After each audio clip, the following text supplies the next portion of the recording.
اقبال صاحب اور ان کی اہلیہ نسرین اپنی تینوں بیٹیوں ثنا، فوزیہ اور نور کے ہمراہ 2 کمروں کے کرائے کے مکان میں منتقل ہوئے۔ اس سے پہلے وہ اپنے بھائیوں کے ساتھ آبائی گھر میں رہتے تھے، لیکن وقت کے ساتھ خاندان بڑا ہوا تو سب نے باہمی مشورے سے مکان بیچنے کا فیصلہ کیا۔ بڑے بھائیوں نے تو نیا گھر خرید لیا، لیکن اقبال صاحب نے دکان خریدنے کو ترجیح دی۔ کافی عرصے دکان پر کام کرنے کی وجہ سے انہیں کام کا اچھا تجربہ ہو گیا تھا۔ ان کی رائے تھی کہ معقول آمدنی ہو تو مکان بھی بن جاتا ہے۔ رات کے کھانے کے بعد ان کی اہلیہ نے بچیوں کے اسکول کا مسئلہ اٹھایا، کیونکہ پہلے والا اسکول اب کافی دور ہو گیا تھا۔ میں کل ہی بچیوں کے لیے اچھا اسکول ڈھونڈتا ہوں۔ ان کا وقت بالکل ضائع نہیں ہونا چاہیے، اقبال صاحب بولے۔ تھوڑی دیر میں اقبال صاحب کے بھائی اور بھابھی ان سے ملنے آئیں گے۔ باتوں باتوں میں بچیوں کے اسکول کا ذکر بھی آیا۔ ارے بھائی، بچیوں کے لیے اچھے اسکول کی کیا ضرورت ہے بھلا؟ کسی بھی عام اسکول میں داخل کرا دو، پڑھ لکھ کر آفیسر تھوڑی بن جائیں گی۔ شادی کر کے دوسرے گھر ہی تو جانا ہے۔ اگر کوئی بیٹا ہوتا تو بات سمجھ میں بھی آتی، کم از کم کاروبار میں تمہارا ہاتھ تو بٹاتا۔ لڑکیوں پر اتنے پیسے خرچ کرنا تو سراسر بے وقوفی ہے۔ بھائی نے انتہائی لاپرواہی سے اپنی رائے کا اظہار کیا۔ بھائی صاحب، یہ آپ کیسی باتیں کر رہے ہیں؟ اقبال صاحب حیرانی سے بولے۔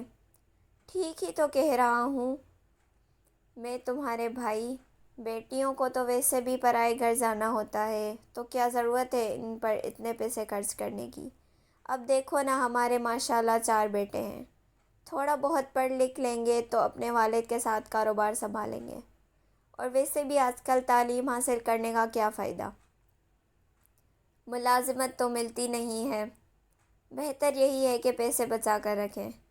بھابھی نے تو اپنی ڈانس میں بڑی دور اندیشی کی بات کی تھی۔ بچیوں کی ماں سے رہا نہ گیا اور وہ بول پڑیں۔ بھابھی، اچھی تعلیم تو لڑکے اور لڑکیوں دونوں کے لیے ضروری ہے۔ اگر اچھی تعلیم ہوگی تو وہ کاروبار ہی نہیں، معاشرے میں بھی کامیاب ہوں گے۔ بھابھی، آج کل یہی بچے ملازمت کی تلاش میں جوتیاں چٹکھاتے پھرتے ہیں۔ اب آپ ہی بتائیں، کیا فائدہ ایسی تعلیم کا جس سے پیٹ بھی نہ بھر سکے؟ لیکن میں بچوں کو اچھی تعلیم دلوانے کے حق میں ہوں، اور اس سے پیچھے نہیں ہٹوں گا، اقبال صاحب نے 2 ٹوک الفاظ میں کہا۔ جیسی تمہاری مرضی اقبال، ہم نے تو جتنا سمجھا سکتے تھے تمہیں سمجھا دیا، اب تم جانو، تمہارا کام جانے۔ بھائی صاحب بحث ختم کرتے ہوئے کہا۔ ان لوگوں کی جانے کے بعد اقبال صاحب کی اہلیہ ان سے شکایت کرنے لگی۔ آخر آپ کے گھر والے بچیوں کی تعلیم کے اتنے خلاف کیوں ہیں؟ کیا ملتا ہے انہیں ایسی باتیں کر کے؟ مجھے تو غصہ آ رہا ہے ان کی سوچ پر۔ بیگم، تم پریشان کیوں ہوتی ہو؟ ان باتوں کو نظر انداز کیا کرو۔ کل جب یہ بچیاں پڑھ لکھ کر ہمارا فخر بنیں گی تو یہی لوگ ان کی تعریفیں کرتے نہیں تھکیں گے۔ وقت بہترین جواب ہوتا ہے، تم بس صبر کرو۔ وقت گزرتا رہا، اقبال کی بچیاں بڑی تعلیم کے میدان میں آگے بڑھتی رہیں۔ فوزیہ کو ادب سے خاص لگاؤ تھا۔ اس نے کم عمری میں ہی انگریزی شاعری میں نام بنا لیا، ساتھ ساتھ میڈیکل کی تعلیم بھی جاری رکھی اور پھر فوج میں ایک قابل ڈاکٹر بن گئی۔ ثنا بھی پڑھ لکھ کر بینک کے اعلیٰ عہدے پر فائز ہو گئی۔ نور کو وکالت میں دلچسپی تھی تو اقبال صاحب نے اس کا داخلہ شہر کے بہترین لاء کالج میں کروا دیا، جہاں وہ 3rd ایئر کی طالبہ تھیں۔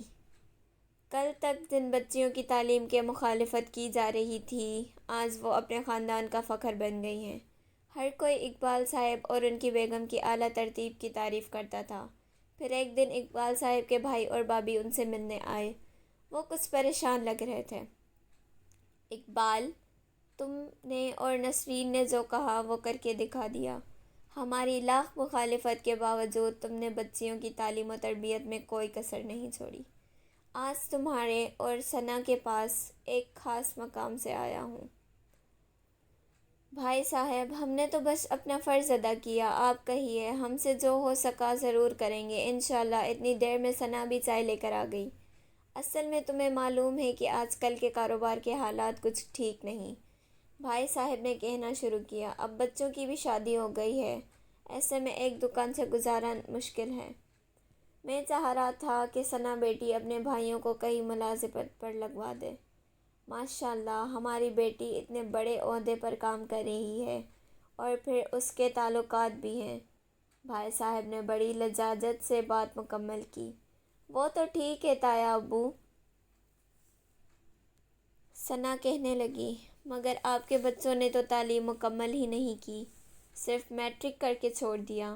اب ایسے میں اچھی نوکری ملنا تو مشکل ہے۔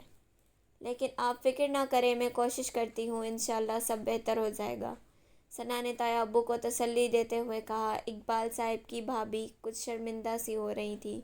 ویسے ہم نے اپنے بچوں کے ساتھ اچھا نہیں کیا، وہ کہنے لگیں، تعلیم بیچ میں ختم کروا کر انہیں کاروبار میں لگا دیا۔ اگر وہ تعلیم جاری رکھتے تو آج کچھ بن جاتے۔ یہ تو صرف تم اور نسرین ہی تھے جو ہر مشکل برداشت کرتے گئے، لیکن بچیوں کی تعلیم میں فرق نہیں آنے دیا۔ تعلیم کا جو چراغ تم دونوں نے روشن کیا ہے، ہم اب اسے کبھی بجھنے نہیں دیں گے۔ بھابھی کی اس بات پر سبھی خوشی سے مسکرانے لگے۔ اقبال صاحب نے مسکراتے ہوئے اپنی بیگم کی جانب دیکھا، جو وقت کے اس جواب سے مطمئن نظر آ رہی تھی۔